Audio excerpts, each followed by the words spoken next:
On the 11th day of Vlogmas, I gave to you tips on breastfeeding.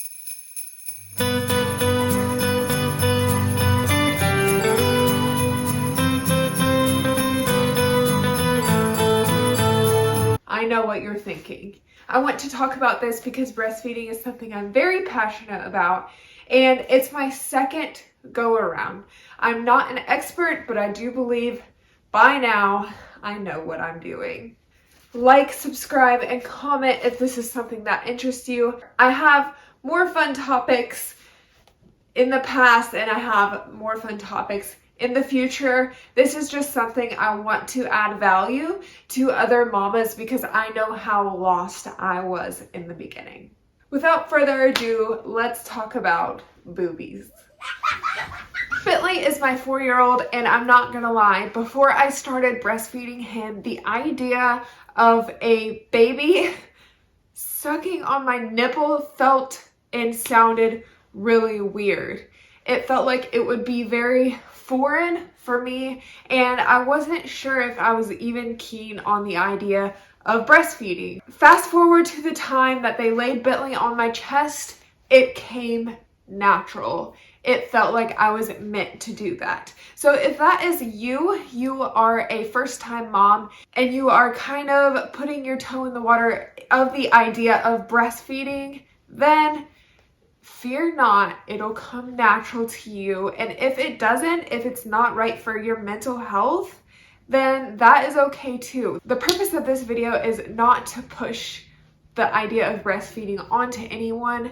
I myself am very passionate about it, that I just want to do everything I can to pass down the antibodies to my babies, pass down food that I'm eating to my babies.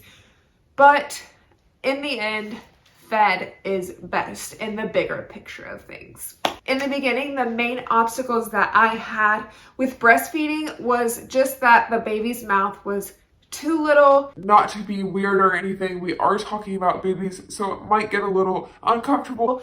But you have to get your full areola into their mouth, not just the nipple. So that was a big obstacle that I had in the beginning.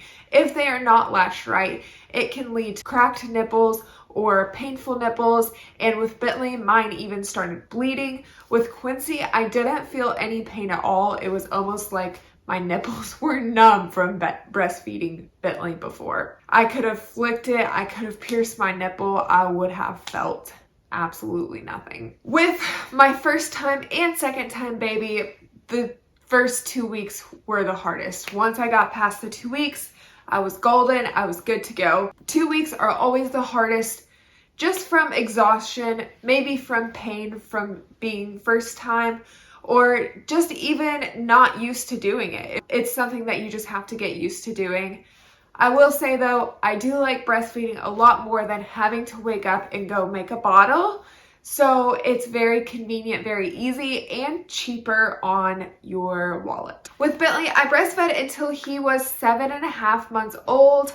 He just kind of weaned himself off, was more interested in real food, so I switched to supplementing with formula. Looking back on my breastfeeding journey with him, I don't think I had any other obstacles other than in the beginning. I know with him, I was working night shift, so I was having to pump. So keeping my supply up there towards the end did get a little troublesome. But other than that, my breastfeeding journey with him was an absolute breeze. With Quincy, however, I have had mastitis 4 times, and that has happened in his first 5 months of life. He is now 8 months old, and thankfully I don't have any problems with mastitis now. But unfortunately, once you get it once, you are prone to keep getting it again, and it really sucks. I had migraines, night sweats, hardness, the redness, the fever, the aches and pains. It was absolutely terrible, and you can only imagine how that was in the middle of a pandemic. I was freaking out. Now that we have covered the beginning of the journey, which is always the hardest, I want to talk about products that I have used and that I've loved. And then we'll talk about how I coped with mastitis. First off, One of my favorite breastfeeding products has been the Lantano heating pads and their cooling packs, but I use them for heating pads. So what you do is you either heat them up in the microwave, they come in a pack of 2, and it helps right before feeding or pumping sessions. The heat will encourage a letdown, which makes for an easier and a smoother heating and pumping session. So I really love these. It also helps with pain. If you're engorged, you can put it in the freezer, stick it in your bra, and it helps with pain. It is honestly a godsend. For me, whenever I go to baby showers, this is a gift that I give to every mom. Whether you're breastfeeding or not, your boobs will get engorged in that initial first 3 days or whatever, and it helps with pain. Another product I love is this Spectra pump. I haven't been pumping. He really just eats whenever he's hungry now, and I don't really have a reason to save back milk, but sometimes every once in a while I will pump, and this is what I use. With Bentley, I used an Lancino. I really like that one. I really like this one. They say this one is better, but they both worked out for me. Nipple cream is another good product you can use. Really, any kind of cream will do the trick. With Quincy, I didn't really have to use nipple cream because I didn't get dry or cracked like I did with Bentley. From the beginning, Quincy had a really good latch, and I think it had something to do with me being a second-time mom and knowing that his full nipple, or my full nipple, needed to be in the palate of his mouth. And then also we never had any issues with tongue tie. I know that's an obstacle some moms and some babies will face, but that just hasn't been the case for us. We were very blessed not to have any issues with his palate or with his tongue.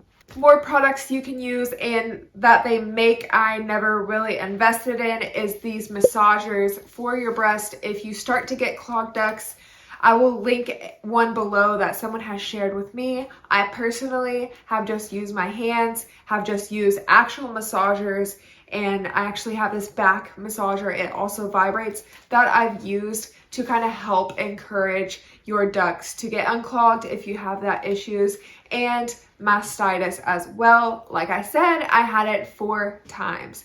So whenever I had mastitis, one of the main thing that helps is massaging in hot as Hades water in the shower.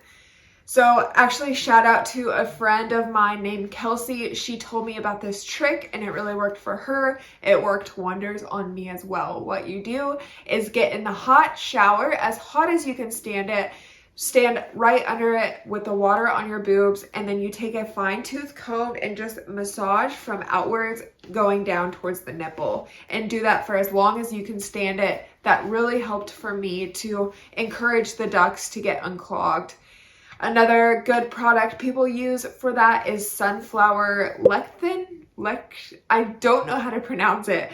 Lecithin. Well, damn. But it's a product that women take, well, in pill form or powder form to help the ducts to get unclogged.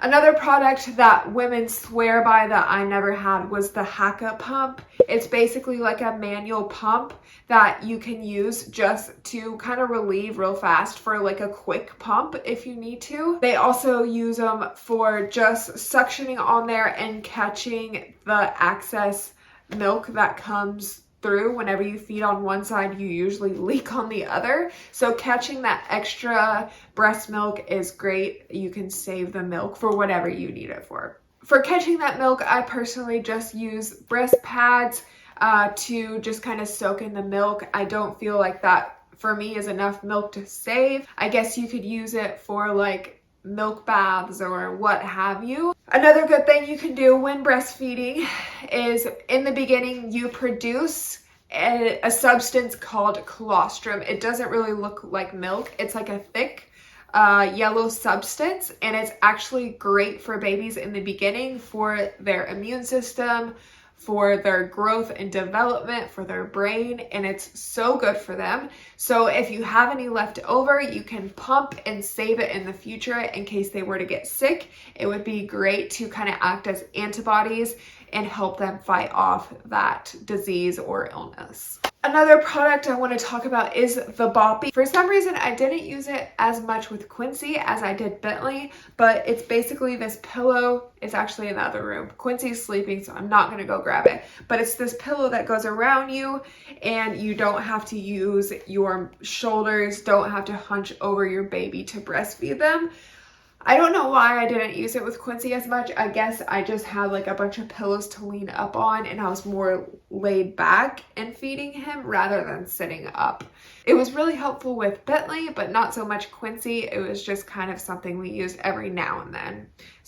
But a Boppy is a good gift. They also make the Breast Friend pillows that I've seen people use, but I personally didn't use it with Quincy. That's about all I can think of right now. Whenever Quincy starts to kind of wean off, maybe I'll make a video on weaning your baby from breastfeeding. But for now, that's all I can think of. I'm still going in my second journey with Quincy. So like I said, I'm not an expert. I hope that helps some of you guys though. Maybe you're a first time mom and you feel lost and you just need that encouragement or that support for just starting out.